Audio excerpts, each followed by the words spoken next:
পুলিশের উপস্থিতিতে সেনাবাহিনীর খবর হয়। এটা অত্যন্ত দুঃখের বিষয়, দুর্ভাগ্যজনক বিষয়। একটা সদ্যগঠিত রাজনৈতিক দলের নেতাদের পাহারাদার হিসেবে সেনাবাহিনী মোতায়েন করা এবং সে সেনাবাহিনী গুলি চালিয়ে নির্বিচার গুলি চালিয়ে আমরা 4 জনের মৃত্যুর খবর পেয়েছি, 20 জনেরও বেশি গুলিবিদ্ধ হয়েছে, আহত হয়েছে এবং পরে দেখা গেল এই এনসিপির নেতাদের সেনাবাহিনীর গাড়িতে করে তাদের প্রোটেকশন দিয়ে পালিয়ে যেতে সাহায্য করছে। তাহলে এটা কি সেনাবাহিনীর মর্যাদার পক্ষে, সেনাবাহিনীর সম্মানের পক্ষে এটা কি যুক্তি থাকতে পারে? এটা তো সেনাবাহিনীকে প্রশ্নবিদ্ধ করা হচ্ছে। এর জবাব, স্পষ্ট জবাব আমরা সেনাবাহিনীর কাছে পেতে চাই। এই দলটা কি আপনি কি সেনাবাহিনীর দল মনে করছেন এখন? সেটা আমি বলবো কেন? আমরা সেনাবাহিনীকে দেখেছি ধানমন্ডির 32 নম্বরে তাদের ভূমিকা প্রশ্নবিদ্ধ ছিল। তাদের নীরব দর্শকের ভূমিকায় বুলডোজার দিয়ে 32 নম্বর ধানমন্ডির ঐতিহাসিক বঙ্গবন্ধু ভবন গুড়িয়ে দেওয়া হচ্ছে। আমরা দেখেছি সেনাবাহিনী ইলেক্টেড গভর্নমেন্টকে সহায়তা না দিয়ে জঙ্গিবাদী একটা উত্থানে সহযোগিতা করেছিল এবং তাদের সেদিনও তারা নীরব দর্শকের ভূমিকা, কোথাও কোথাও আবার তাদের প্রতি প্রচ্ছন্ন সমর্থনও প্রকাশ পায়। এরকম ভূমিকায় সেনাবাহিনী অবতীর্ণ হয়েছে। তাদের মিষ্টি খাওয়ার ছবি আমরা দেখেছি, তাদের উল্লাসের ছবি দেখেছি। একটা ছেলে, আমাদের একজন তরুণ কর্মীকে কিভাবে পদপিষ্ট করা হচ্ছে, বুটের তলায় পিষ্ট করা হচ্ছে, সেনাবাহিনীর এক জওয়ান এটা করেছে। এটা কি করে সমর্থন করা যায়? এটা কি করে সম্ভব? জাতীয় সার্বভৌমত্বের প্রতি সেনাবাহিনী এ ধরনের ন্যাক্কারজনক ভূমিকায় অবতীর্ণ হবে, এটা আমরা কখনো আশা করি। 32 নম্বর জন ভাঙা হলো, তখন বলা হচ্ছিল পরবর্তী লক্ষ্য হচ্ছে বঙ্গবন্ধুর মাজার, এবং তারা এখানে এসেছিল এই ধারণায় গোপালগঞ্জবাসী যে প্রতিবাদ তৈরি করেছিল। আমি গোপালগঞ্জের জনগণকে যে স্বতঃস্ফূর্ত প্রতিরোধ তারা গড়ে তুলেছে, তাদের আমি বিপ্লবী অভিনন্দন। আপনি যারা মারা গিয়েছেন, আজকে নিহত হয়েছেন, তাদের কোন রাজনৈতিক পরিচয় কি আপনারা পেয়েছেন? না, এখনো ফুল আমরা পাইনি। এখানে তো গোপালগঞ্জের জনগণেরই প্রতি আপনাদের কর্মসূচি কি এই ব্যাপারে পরবর্তী?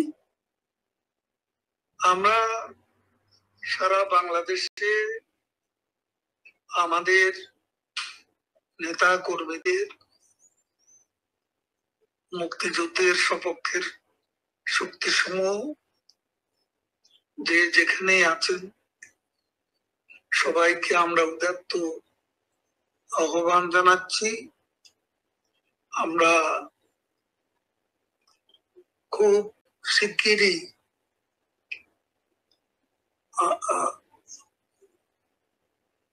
লং মার্চ টু যমুনা কর্মসূচি জন্য সবাইকে প্রস্তুত থাকতে আহ্বান জানাচ্ছি এবং আগামীকাল থেকে সারা দেশে প্রতিবাদ বিক্ষোভ চলবে। আপনার ঢাকা মুখে একটা কর্মসূচি ছিল, সেটার কোনো ফলো আপ আছে?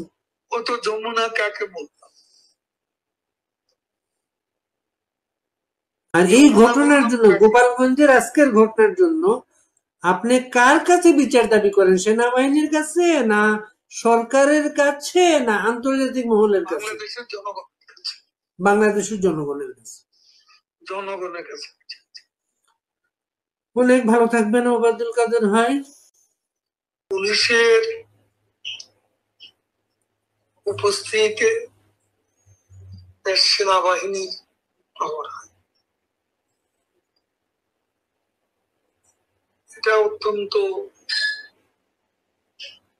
দুঃখের বিষয়, দুর্ভাগ্যজনক বিষয়। এটা সদ্যঘটিত রাজনৈতিক দলের নেতাদের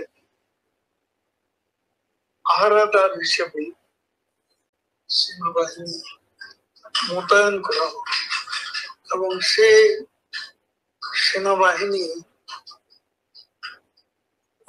গুলি চালিয়ে,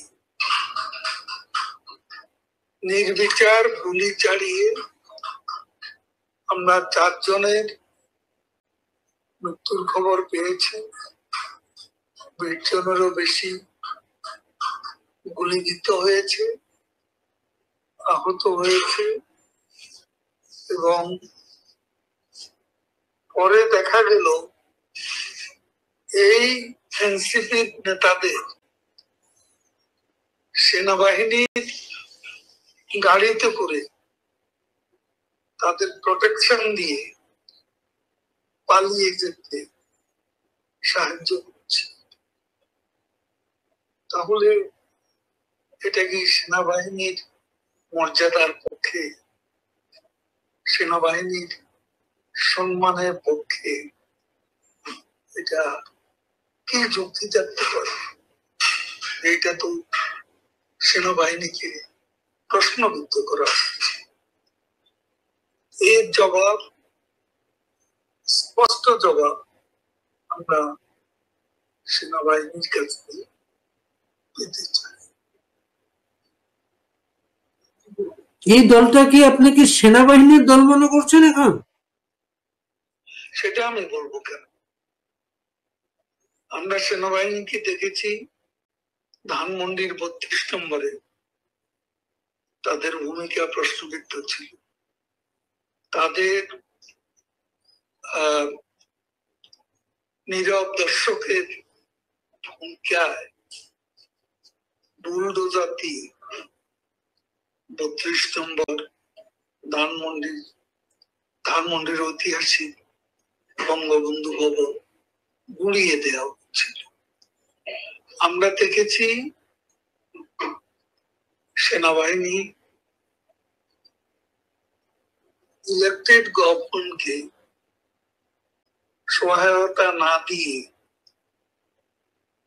জঙ্গিবাদী একটা উত্থানে সহযোগিতা করেছিল এবং তাদের সেদিনও তারা নীরব দর্শকের ভূমিকা, কোথাও কোথাও আবার তাদের প্রতি প্রচ্ছন্ন সমর্থনও প্রকাশ পায়। এরকম ভূমিকায় সেনাবাহিনী অবতীর্ণ হয়েছে। তাদের মিষ্টি খাওয়ার ছবি আমরা দেখেছি, তাদের উল্লাসের ছবি দেখেছি। একটা ছেলে, আমাদের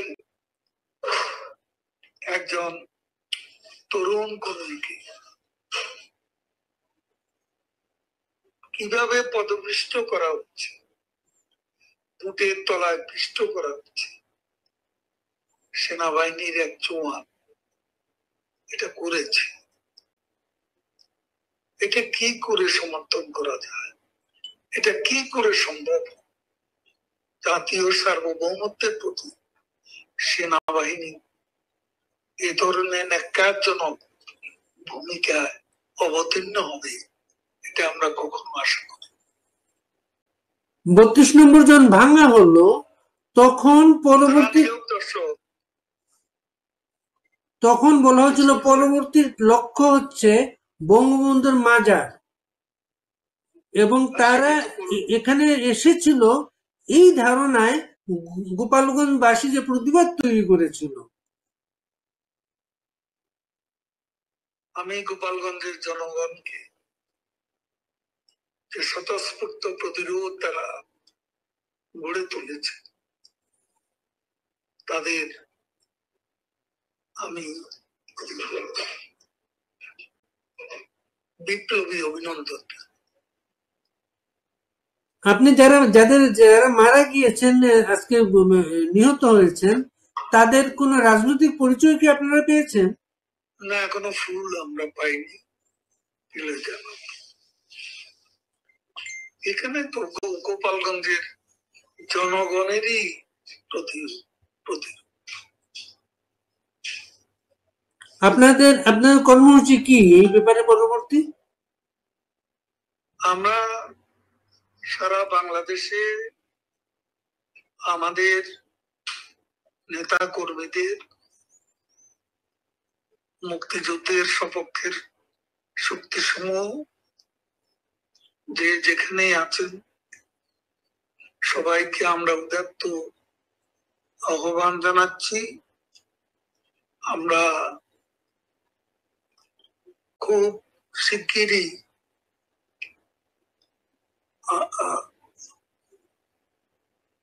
লং মার্চ টু যমুনা কর্মসূচি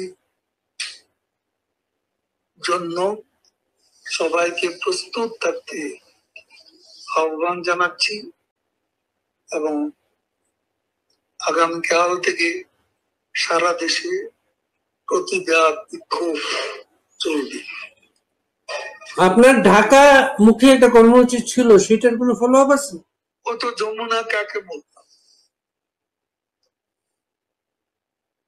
আর এই ঘটনার জন্য, গোপালগঞ্জের আজকের ঘটনার জন্য আপনি কার কাছে বিচার দাবি করেন? সেনাবাহিনীর কাছে, না সরকারের কাছে, না আন্তর্জাতিক মহলের কাছে? বাংলাদেশের জনগণের কাছে। বাংলাদেশের জনগণের কাছে। জনগণের কাছে।